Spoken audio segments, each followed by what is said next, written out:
कहानी का शीर्षक है मंझली बहू की चतुराई। गोविंदगढ़ राज्य में भोला नाम का एक किसान रहता था। उसके 3 बेटे और 3 बहुएं थी। किसान बहुत ही नेक और अच्छा इंसान था। किसान के बेटे तो तीनों ही बहुत अच्छे थे और मेहनती भी थे, लेकिन बड़ी बहू और सबसे छोटी बहू बहुत ही तेज तर्रार और लालची औरतें थी। बीच वाली बहू बहुत सुलझी हुई और समझदार थी। समझदार होने के बाद वह बहुत चतुर और चालाक भी थी। उसने अपनी चतुराई से घर को बांध रखा था। एक बार किसान खेतों में हल जोत रहा था कि तभी उसके हल से कुछ टकराने की आवाज आई। उसने सोचा, खोद कर देखता हूँ कि क्या है। उसने जैसे ही जमीन को खोदा तो उसमें सोने का कलश मिला, जिसमें बहुत सारे सोने के जेवर और हीरे मोती थे। किसान एकदम खुश हो जाता है और भगवान का शुक्र अदा करता है कि हे ईश्वर, आपने गरीबी दूर करने के लिए जो दिया, आपका बहुत बहुत धन्यवाद। और सोचा उसको घर ले जाता हूँ, लेकिन उसको डर था कि किसी की नज़र इस पर पड़ ना जाए। उसने अपना गमछा निकाला और गमछे से कलश को ढक कर घर पर आ गया। कलश देखकर बेटे और बहुएं खुश हो गई। फिर क्या था, उनकी खुशी का ठिकाना नहीं था। बड़ी बहू और छोटी बहू को डर था कि पिताजी कहीं पूरा का पूरा कलश मंझली बहू को ना दे दें। फिर उन्होंने अपने पतियों से कहा कि क्यों न हम कलश के 3 हिस्से कर लें। फिर बेटों ने अपने पिता से कहा, तो पिता को भी क्या एतराज होना था, उसको तो बस 2 रोटी से मतलब था। उसने कहा, कोई बात नहीं बेटा, जो भी तुम आपस में बांट लो। फिर तीनों ने जिसके हिस्से में जो आया ले लिया। अब एक हार बच गया। अब वह हार इतना सुंदर था कि उन दोनों बहुओं की नीयत उस पर खराब थी। वह दोनों आपस में लड़ने लगी। छोटी बहू ने कहा मैं लूंगी और बड़ी ने कहा मैं लूंगी। उनकी तकरार इस कदर बढ़ गई कि उसने एक झगड़े का रूप ले लिया और झगड़ा इस कदर बढ़ गया कि बात पड़ोसियों तक पहुंची। पड़ोसियों के पहुंचने के बाद बात पूरे राज्य में फैल गई। राज्य में फैलने के बाद बात राजा के कानों तक पहुंची। फिर क्या था, राजा ने अगले दिन उनको बुलावा भेजा और कहा कि कलश के साथ राज दरबार में हाजिर हो। और अगले दिन किसान और उसका परिवार राज दरबार पहुंचता है। तो राजा ने कहा कि जो कलश तुम्हें मिला है वह राजकोष में जमा करवा दो। तो किसान ने कहा कि महाराज ऐसा क्यों, वह मुझे मिला है और शायद हमारे पूर्वजों ने गाड़ा होगा, तो आप हमसे क्यों लेना चाहते हो।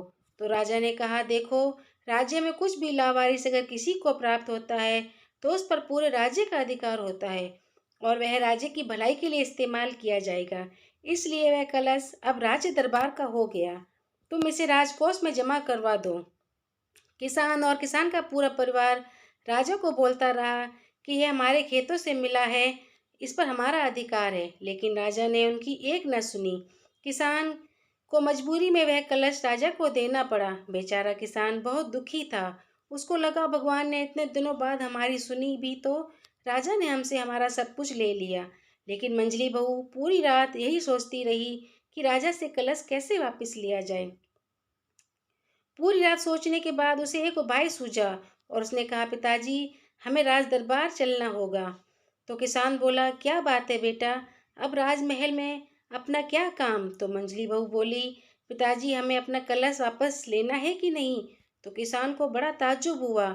उसने कहा, अब हमें कलश कैसे मिलेगा। तो मंझली बहू ने कहा, पिताजी, आप यह सब मुझ पे छोड़ दीजिए और आप मेरे साथ चलिए। फिर किसान और उसका परिवार राजमहल पहुंच गया। राजा ने कहा, क्या समस्या है तुम्हारी, बोलो। मंझली बहू ने कहा कि महाराज, मुझे आपकी न्याय प्रणाली पर पूरा भरोसा है, आप मेरे साथ न्याय जरूर करेंगे। राजा ने कहा, बोलो क्या परेशानी है तुम्हें। तो मंझली बहू बोली कि महाराज, मेरे पास कोई संतान नहीं है और मैं चाहती हूँ कि आप राजकुमार को मुझे सौंप दीजिए ताकि मैं उसे पाल पोस सकूं। दरअसल राजा की 3 रानियां थीं, लेकिन उसके बावजूद भी कोई संतान नहीं थी। एक दिन राजा मंदिर गया तो सीढ़ियों पर उन्हें एक बच्चा रोता हुआ दिखाई दिया। राजा ने उस बच्चे को भगवान का प्रसाद समझकर अपना लिया। अब वह पूरे 5 वर्ष का हो चुका था। राजा को अब यह बात सुनकर बड़ा गुस्सा आया। उसने कहा कि तुम्हें पता है तुम क्या बोल रही हो, वो मेरा बेटा है और मैं अपना बेटा तुम्हें कैसे दे सकता हूँ। वह मुझे प्राप्त हुआ है और उस पर केवल मेरा अधिकार है। ईश्वर को उसे मुझे ही देना था, तभी तो पहली दृष्टि उस पर मेरी पड़ी। तो मंझली बहू ने कहा कि महाराज, आपने ही तो कहा था कि इस राज्य में किसी को अगर कुछ भी मिलता है तो वह पूरे राज्य का होता है, उस पर पूरे राज्य का अधिकार होता है। और अब मैं आपसे निवेदन करती हूँ कि आप उसे मेरी झोली में डाल दीजिए, क्योंकि मेरे पास भी कोई संतान नहीं है। अब मंझली बहू की चतुराई को राजा समझ चुका था और मन ही मन मुस्कुरा रहा था। राजा ने मंझली बहू से कहा कि मैं तुम्हारी चतुराई से बहुत प्रसन्न हूँ और मैं अब सब समझ गया हूँ जो तुम मुझे समझाना चाह रही हो। राजा ने फिर किसान को उसका कलश लौटा दिया। किसान और उसका पूरा परिवार अब बहुत खुश था। किसान को बहू की चतुराई पर बहुत मान हो रहा था। तो कहानी कैसी लगी कमेंट करके ज़रूर बताएं और एक लाइक और सब्सक्राइब तो बनता है। धन्यवाद।